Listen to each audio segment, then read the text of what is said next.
Hi, everyone, and thank you for joining the presentation. My name is Libby, and I'm the Community Outreach Specialist for Parachute.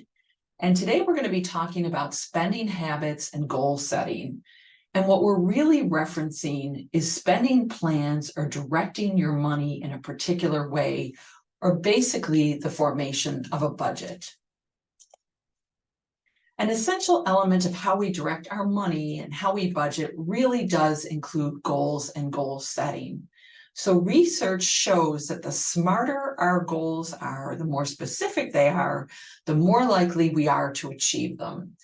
So basically, we want to talk about financial goals that are specific, they're measurable, we've determined they're attainable, they're relevant to us, and they have a time element to them. They are time-based. So basically, in terms of specificity, what is it that I want? And how much will it cost me? That's where the measurables piece comes in. And in regard to financial goals, can I save enough for it? And is this something that's really important? And finally, again, being time-based, when do I want it by? So an example of a smart financial goal is really the following. What do I want? Say I don't have any money set aside at all in an emergency savings account, and this is something that I'm concerned about. And we'd like to start with, or I'd like to start with $1,000 set aside for any emergencies that I'm not anticipating. And this could be anything along the lines from an unexpected car repair, an appliance that breaks, a veterinary bill. So if I start with my $1,000, I realize that I can save $38 bi-weekly for a year to arrive to that $1,000. And I do believe that this is something really important because currently I have no savings. And again, when do I want it by? A year from now. So that does seem attainable with all these elements. Now, what's wrong with this goal? I'll save enough to go on vacation. There's a lot of missing information here. How much has to be saved? The total cost of the trip or the vacation, all the elements of the trip, like, for example, travel insurance, any additional clothing. Do I need a pet sitter? There's no timeline, and there's nothing specific about the when, where, and how. And what can happen is when we have vaguer goals like this, it really just becomes in our lives wishful thinking, and it tends not to materialize because we have no real plan to get there. So an example of a smart financial goal tied into this, again, aspiration to go on a vacation is write it out plainly. I want to go on a vacation. I want to go on a trip. This is my significant financial goal. How much will it cost? After doing my research, I've determined it'll cost $2,400. Can I save enough for it? Yes, I can put aside $100 on a monthly basis, and I've determined that that's feasible. Is this really important to me? Yes, this is something I want. This is a bucket list item for me, whatever it may be, but it's a priority to me. And when do I want it by? 2 years from now. The importance of goal setting. We have short-term goals and we have long-term goals in our lives. But all of us hopefully have ideas and plans to attain certain things that we want. And every single one of them really is going to require an investment of time and energy, and almost always finances and money. So some major goals that we may be contemplating are maybe saving for a newer car, thinking about the future of your child and their education, to a fairly significant vacation. And again, there's short and long-term goals. And oftentimes we do have to sacrifice what we're looking at in the shorter term to achieve a long-term, again, aspiration that we have. So by prioritizing your goals, by writing them out, reviewing them, and focusing on your top ones, that sort of helps us keep our eyes on the prize. And I love that expression. And sometimes we need a lot of reminders of that, and we're going to talk about that in a moment. But one example may be, okay, no vacation this year because I'm saving for a down payment for a home next year because owning a home is a top priority to me. Or maybe it's something like, okay, I'm not going to have my nails done for the next 6 months because I want to save up a decent amount of money to go on a trip to Europe. I mean, again, whatever it may be, and it has to apply to your goals, your priorities. Now, how do I apply my goals to real life? Reminders can be critical to help to keep us really on track. So using a reminder app or setting one through your phone calendar is a great idea to help keep you on task. And even writing down your steps in a paper calendar that you flip daily or that you look at daily to keep you focused on what you want. It's also a great idea, many of us are looking at our phones several times a day. So to take a picture of your plan and set it as a back screen on your phone. So it's really a constant reminder. And I also really like the idea of putting a sticker somewhere that you're going to regularly see, like in your bathroom, on a bathroom mirror, on your wallet, on a refrigerator door. So by reviewing these goals regularly, it's going to help, again, keep you on task. But we also know that, certainly things can change and our goals need to be regularly reviewed to see if there are any adjustments that need to be made to them. Maybe we need to adjust the dollar amount a little bit or the cost amount a bit of our vacation, or maybe we need to push it out a couple of months ahead to accommodate unexpected needs that come up. We have to be kind of fluid with them, but at the same time, we really don't want to lose sight of them. Now, why is budgeting in particular so important for achieving what you want financially? Well, budgeting is essentially the engine or the means to literally drive you to achieve your goals. So if you think of some other things in life, that take time, that take a plan, effort and finances to be successful, we can really think of lots of other things. Like, again, preparing for maybe higher education, maybe preparing for a particular career that we want, or even a move, a major relocation or a minor relocation. So this is not just uncommon to the goals that we may set to for ourselves, but really lots of areas of life. And budgeting impacts an awful lot. And if you look at this circular diagram, you can see that money can result in a lot of stress. The lack of control over it, the lack of managing it, feeling that we don't have enough of it. And of course, many of us know that stress impacts our health. And health can in turn impact our money situation. If we are healthy, if we are operating at an optimal level, we're in a better position to seek employment. And of course, employment impacts the amount of money available to us and so on. So it also impacts our ability to be able to find and obtain and sustain reasonable, fair, and safe housing. It results in impacting our physical and mental health. There can be a lot of stress and strain around financial issues. And if we have a strong foundation in our budget and good control over our money and well-defined goals, that can really strengthen our relationships, both personal relationships, the relationships we have with coworkers through our work, our neighbors, you name it. And also the ability to maintain steady employment. If you're in a position to manage your money, you're able to purchase a car and get to your employment reliably, if you're working off-site as opposed to home. And just in general, all of this contributes to achieving a higher quality of life. So there's basically 5 steps to budgeting. And we're going to start with step number 1, which is, again, getting back to designing our goals. So if you ask yourself, really, what is a budget or what is a spending plan if I don't have a goal?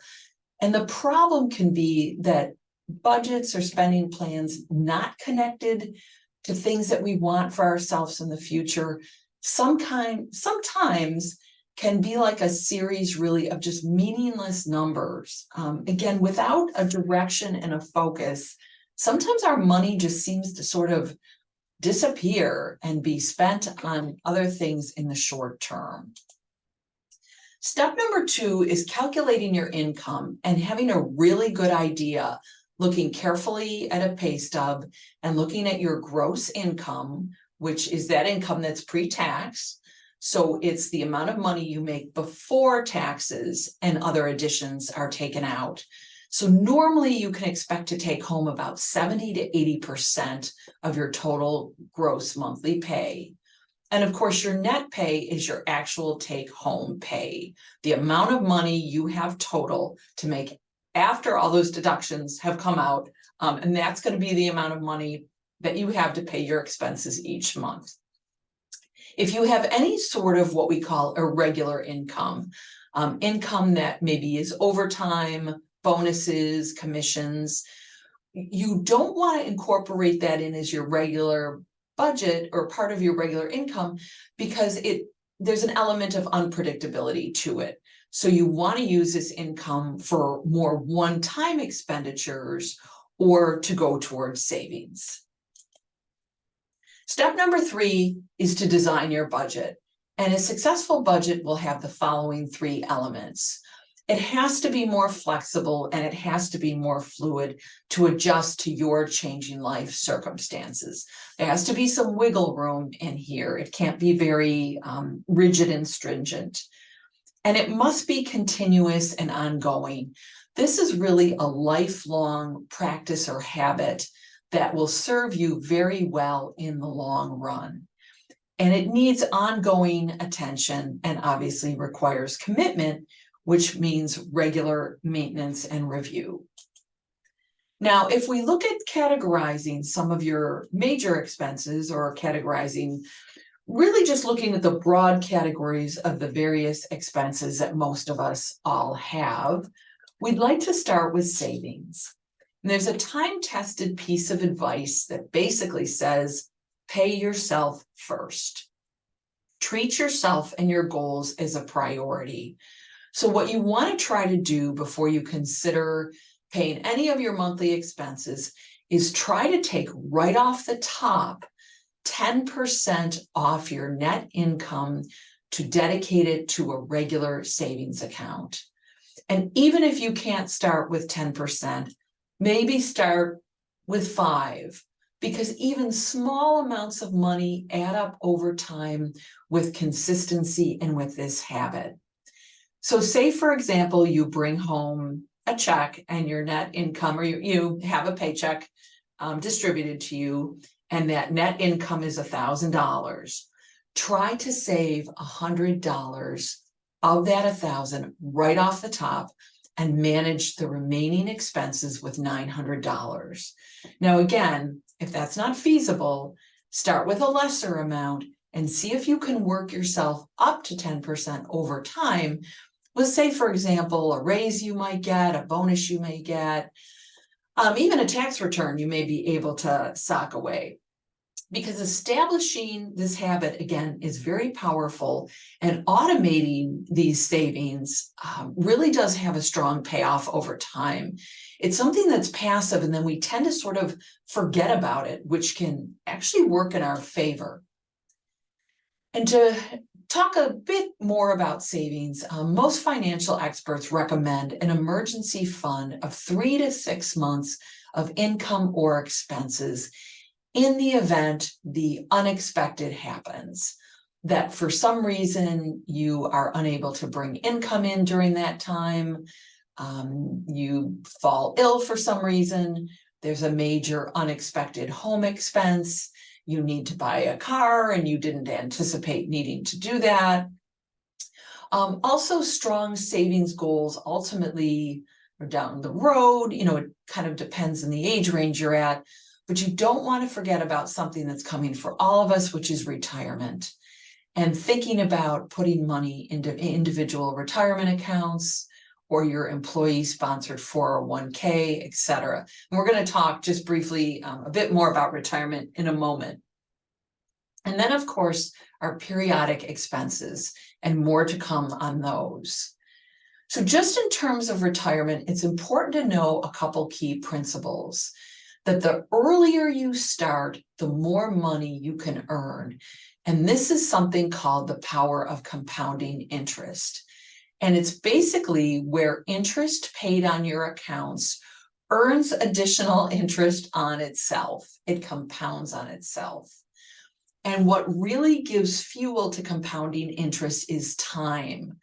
So starting early, and by the way, it's never too early, it's never too late to start with retirement savings. But say, for example, someone started saving at the age of 18.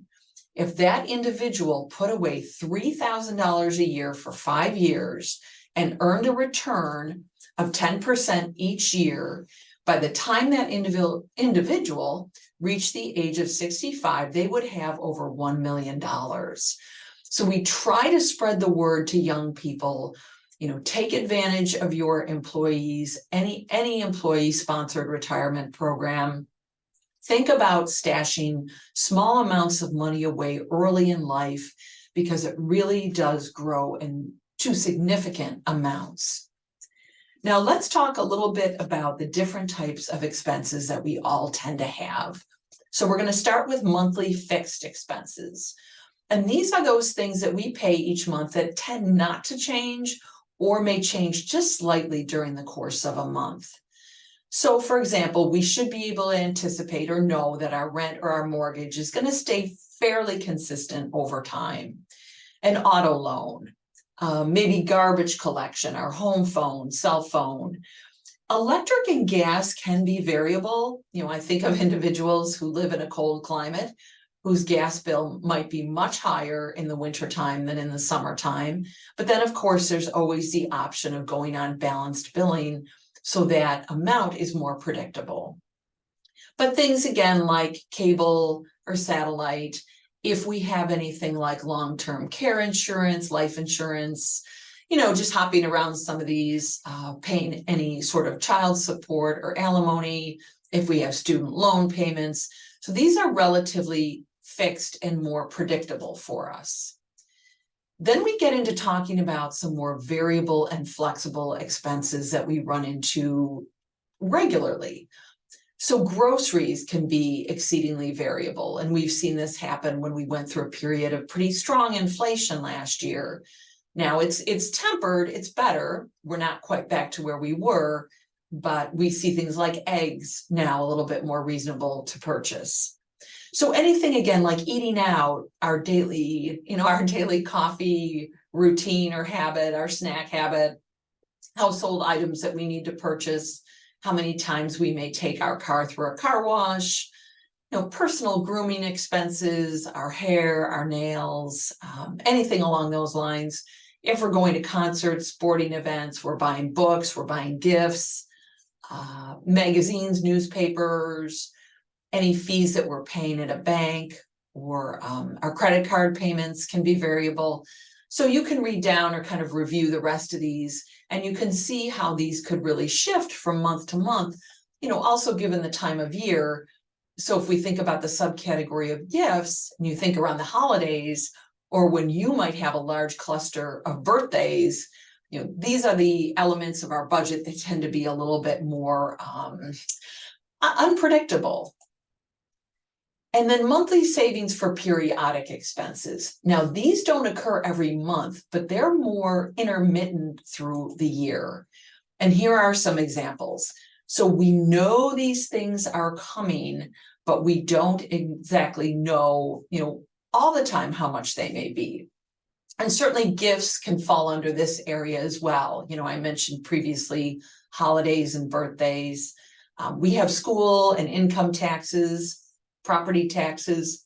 We may have tuition bills, car registration and maintenance. So these we have a little bit better handle on, but there's variability or some variability here as well. So just a quick example, if your car insurance bill is $900 and it's due once a year, you really need to plan for that by dividing your $900 by 12 months and knowing that you have at least 75 bucks a month in your budget, or you save that monthly to be sure to be able to cover that insurance bill. One expense I just had, which is a periodic one, is saving for a snow removal service.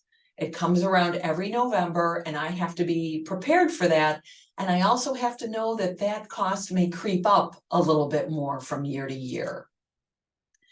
So monthly savings per periodic expenses are tough because if we don't set the money aside, it can really wreak havoc on our finances. If we forget about those things that come up every 6 months, every 9 months, and sometimes we've had to juggle things around because we weren't able to save. We've had to play catch up around the holidays. Maybe we had to charge more than we wanted during the holidays because we weren't prepared, or we need back to school supplies and clothes for the kids to go back to school, or again, we've got a car maintenance issue that's popped up. So without preparing for these expenses, we are leaving a big hole in our budget plan that catches up with us eventually. So here are just some regular sort of general budgeting guidelines. So after completing your budget, you can refer to these and see if you're falling in the guidance that's provided. This is a potential roadmap. It's not set in stone. Everybody's situation is a little different. But if you look at the purple portion, that's our housing, and we've got that set at about 35%. Remember, we talked about our 10% savings right off the top. You may be dealing with some debt repayment at about 15%. Transportation should fall in about 15%. And just sort of life in general, all those things we talked about in terms of groceries and gifts and school tuition for our children and whatever else may fall in there. But again, remember, everybody's situation is going to be slightly different. So someone without children, may not need to worry about working a child care arrangement into their budget. And someone who rents an apartment wouldn't need to worry about home maintenance. And if you pay more than 30 or 35% housing, it means that you're going to have to spend less in some of the other areas that are a bit more variable. And obviously, someone without a lot of debt could allocate money elsewhere, be able to spend it elsewhere, or save more toward longer term goals. So a common question we deal with is really how much I should be, or anyone should be, spending on monthly rent or mortgage payment. And again, a general rule of thumb is about 30 to 35% of your take-home pay. So for example, if your monthly take-home, your net pay is $2,000, about 30 to 35% of that is $600 to $700 a month. Now let's talk a little bit more about mortgage and budgeting. The full mortgage payment is not just the principal of the loan or the loan amount itself, but we also factor in that there's always going to be interest on that loan, the cost of borrowing. Many times, typically, our taxes are rolled into our mortgage payment. And if not, obviously you have to pay those separately when the school tax time comes around and the county or city tax time comes around, and insurance for the home. And maintenance and repairs for a home can be widespread, can really range from small general maintenance in cost to maybe mowing a lawn, having a functioning lawnmower, or paying somebody to do that, to really very large, expensive repairs, such as having to replace a roof. And when someone's in a condominium, they may also be looking at homeowners association fees that they have to factor into their housing. So if we get back to our budget steps, and step 4, tracking our expenses, this is just really so important, and I don't think people realize the benefit of this. It's very easy to lose track. And actually, I think an element of human nature is to underestimate how much we actually spend. So a way to begin to do this is really save any and all of your receipts and document every purchase that you make. And keep track of that on a sheet that, makes sense to you, a tracking sheet, a notebook, just some central place where you're going to find it so that you really know where your money is going. Because we find that this is a major component of people really having budget leaks and budget holes that they're just not aware of. So there's so many ways now to also track electronically. You can use any bank statements that you get access to or credit card statements. A lot of banks now are offering summaries or online tools to categorize your spending and seeing where the bulk of it's going. And many spending, budgeting, tracking apps for use. Mint.com, Good Budget, You Need a Budget, Albert.com. There's also Every Dollar. You can look at Google budget templates as well. So there's just really so many out there that you don't necessarily have to pay for to track your spending. So this is where, again, the benefit is you're gonna understand your actual expenses and expose any budget leaks or holes, areas that may be very small. You think of a leak that's just dripping into a bucket and it doesn't look like very much to begin, right? But we come back a couple days later and that bucket is full of water from that very small leak. And it's truly the same principle. Some of the next steps. So again, calculating your household income, calculating your total monthly expenses, looking at the income after all your expenses are subtracted off and what is basically left over. The next steps, of course, if there's a surplus, if there's a positive number, then you want to try to put that surplus toward your savings and your goals, especially if you have not been taking your 10% right off the top. But if there's a deficit, if you're dealing with a negative number and, at the end of your monthly review, you're in what's called the red, there's a deficit, go through your budget and try to reduce your spending to just very bare bones, basic budget needs, as opposed to budget wants, for a time, and begin to see a new 30-day tracking and find those budget leaks. There's a lot of budgeting methods out there, and you have to discover really what works best for you, what you're most comfortable with, kind of fits your lifestyle. So one of the first things you want to think about is a plan of your budget based on your pay periods. And most of us need to do this. So you want to have a plan going forward. So for example, if you get paid twice a month, write down the bills you plan to pay from each paycheck. So that way you're not left with a bill at the end of the month that you cannot afford. Basically, you're planning out your bills on paper ahead of time, and you're spending each month's income from each individual paycheck you get on paper, a paper plan, before it actually comes in. And a calendar method can really be very helpful in this capacity. So if you look at this example, we see our major monthly expenses and we track out, we look at the date that it's due. And for the expenses that are on here, they're going to be predictable in this nature. So again, like your rent, your electric, your cell phone, your car insurance, these are typically due the same day of whatever month, they may be due. Car insurance, again, can be more variable than monthly, but some of these other expenses like a mortgage or rent, electric and gas are going to occur monthly. So you want to anticipate, you want to see ahead of time when these payments are going to be due. And again, this is going to be mostly your fixed expenses. And then you want to split your bills into the 4 weeks of the month or perhaps twice a month and use the periods of time that you're going to be paid. You can anticipate ahead of time when you're actually going to get your paycheck or your direct deposit. And this example is for a bi-weekly pay period where we have divided out our fixed expenses, and we've seen that they can reasonably come from pay period 1, from check 1 and check 2.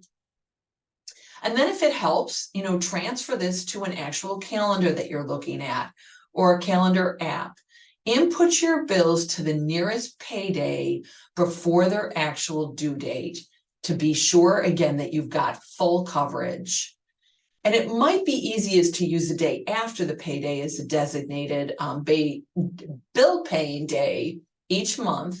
And just remember, if you are mailing any of your bills, I know obviously a lot of people are paying their expenses online now, but you really want to get that in the mail probably at least 7 days ahead of time, because certainly there are delays at busy times of year like the holidays. There's been a lot of articles in the news lately about checks being stolen out of the mail. So, a lot of lenders and a lot of the media has urged that people try to be paying things online. But you definitely have to leave enough time if you are going to mail any of your bills so that you don't incur any sort of late fee. Now, another method that's really helpful for more flexible expenses that we talked about earlier is the envelope method. And just setting aside a certain amount of money from each paycheck, putting actual cash in envelopes and labeling one for food and dining out, one for entertainment. And you could almost, sometimes I think, combine those two. It depends on your lifestyle. Shopping and clothing, holiday gifts, and amount, put in or allot a certain amount of money in each of those envelopes. So the pros to this is it can be easier to save money because you've got the cash in there, you can see it, but you can also see when it's going to be gone. And it can really bring a greater realization to see that cash disappear as to how much you're spending. And it is then because when that money is out of that envelope, when you've gone through those allotted funds, there's a greater likelihood of staying within your budget in these categories. The cons can be, it can be a little harder to track your actual spending, like where that money's going. You are holding more cash on hand or at home, so you have to be careful of the safety of that cash. And it can be a little bit more time consuming and perhaps inconvenient, but you can certainly try it out and see if this works for you. And there's so many tools out there for constructing a personal budget, many good choices. If you like the old-fashioned kind of paper and pencil and a calculator, no problem. But there are spreadsheet software, there's actual money management software and apps that you can use. But regardless of the tool, your budget's accuracy, the input that you put in and what is remaining, and, again, tracking, your accuracy is only as good as the accuracy of keeping that budget information updated. Otherwise, if you're using old financial information that doesn't reflect actually what's going on, it doesn't reflect your actual income or your expenses, is going to be of little use to you, frankly. And the little things truly do add up. And this is a little bit of a modest estimate, but if you're stopping for coffee or a snack, and many times it's coffee and a snack 3 times a week, and it costs $4, and I would say it's probably closer to costing $8 or more. But with a cost of $4, you're spending $48 a month, or over, almost $600 a year on coffee alone. And think of other things that would be helpful for you or that you would like to spend $600 on. Just some general quick tips in terms of clothing. Try to shop seasonally and off seasonally, and when things are on sale. You can often sell clothes at consignment shops or used clothing stores, and actually also, of course, buy items there too. It's important to have a plan or be organized, meaning the clothing that you've got already before you go shopping, to make sure you're not going out and buying something that you've actually got that you have forgotten about. So being well organized and planning actually is very helpful in regard to finances in general. And of course, now you can comparison shop online a great deal. You can look for the best deals. You can look for special coupons or promos. Trading, pre-used children's clothes with friends or neighbors, having a little swap closet for you and your friends is not a bad idea at all.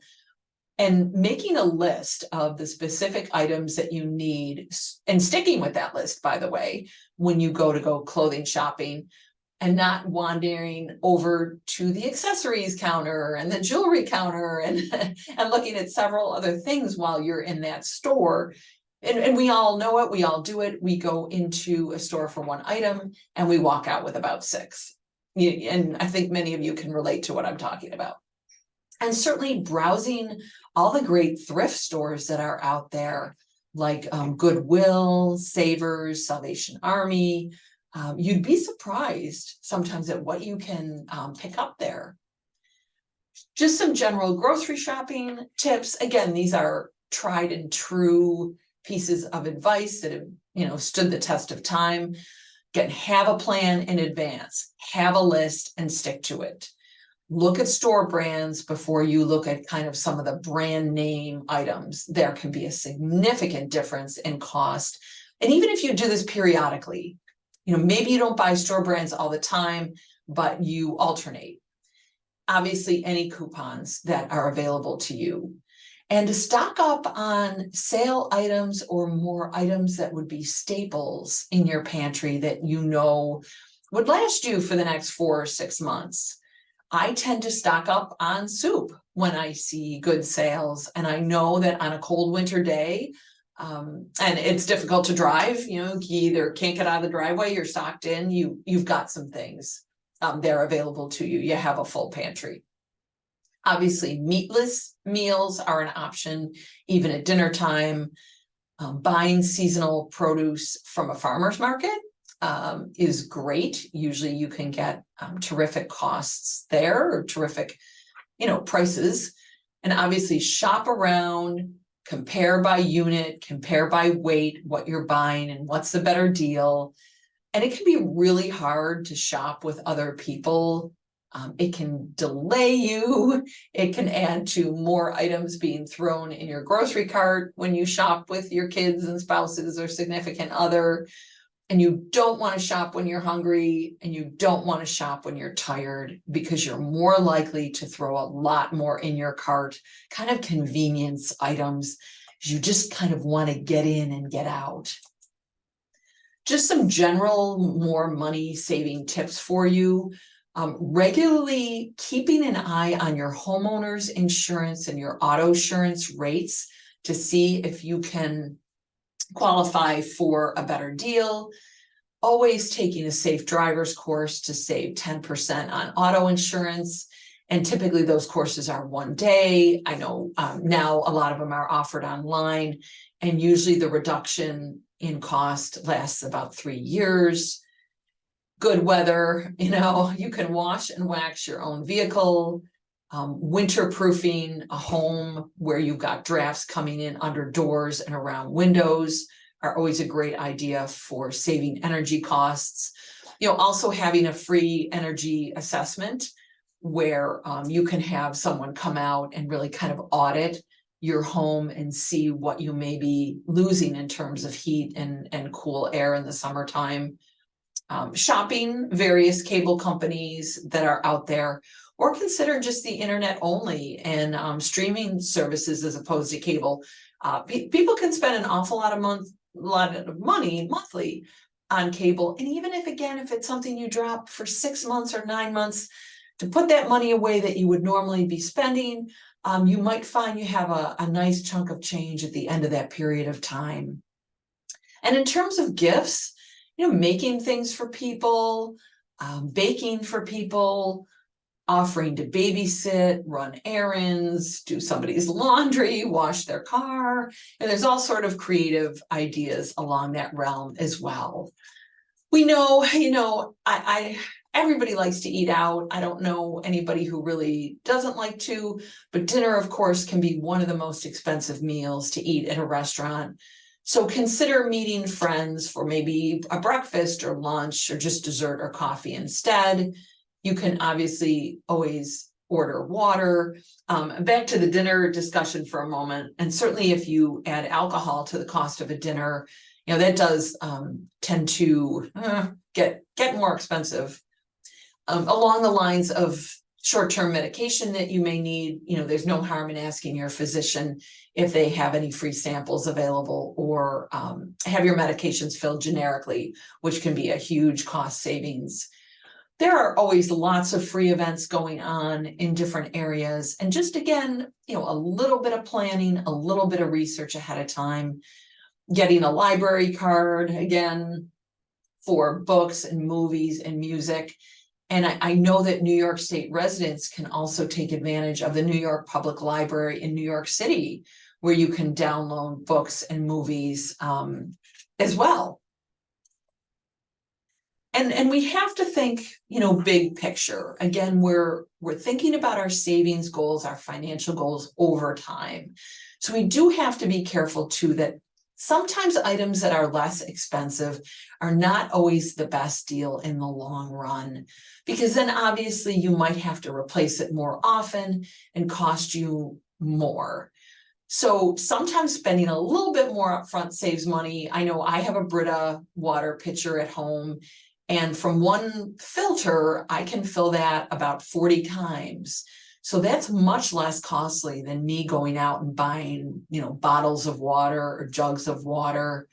And sometimes even cleaning products or paper products, paper towels that are very thin or flimsy may not last very long. We tend to then go through them more quickly because we're needing to use more of them.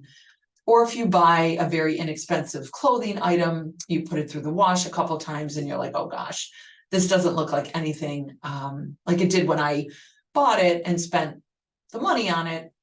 So sometimes higher quality certainly does, last for us and reduce the money that we're going to be spending subsequently on replacing clothing. And there's a little statement called, buy and hold. Try to buy things and then hold on to them the life of the utility that they have. So we are definitely here to help.